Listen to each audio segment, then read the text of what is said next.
In this video by ABN Painting, we're spray painting exterior of a stucco house with the wood trim, and we start our preparation work by moving gravel a few inches away from the house. Pressure washing is next.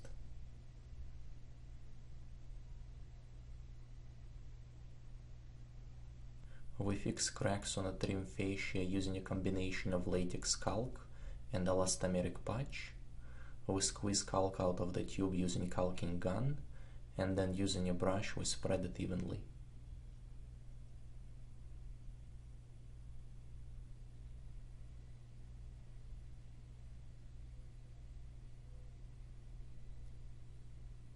We mask off windows using 1.5" green tape and plastic. The patio on the front of the house we covered with paper and plastic, and the patio on the back we covered in the exact same way. We set up our paint sprayer on a tarp. In case if there's any paint spills or drips, they'll end up on the tarp and not the gravel. After masking everything off and fixing cracks, the house is ready for spray painting.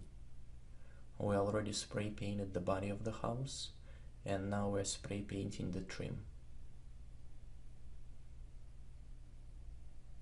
To prepare the trim for spray painting in accent color, we run a 12-inch masking paper from the trim down and cover the rest of the house with plastic, which will prevent overspray from getting on a freshly painted surface.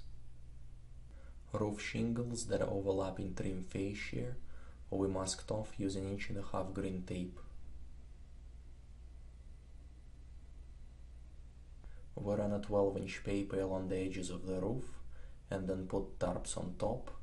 The weather that day was slightly less than perfect, and we didn't want to take any chances of wind blowing bright red paint on top of the neutral color roof. Usually when we're ready to spray paint, we ask all immediate neighbors not to park in a driveway, but this next door neighbor was not home and nobody was answering the door, so we covered their car with plastic. Now we're spray painting trim on the back of the house, and any areas that were not masked with plastic we covered using tarps. And this is the look of the house after we were done with touch-ups and cleanup.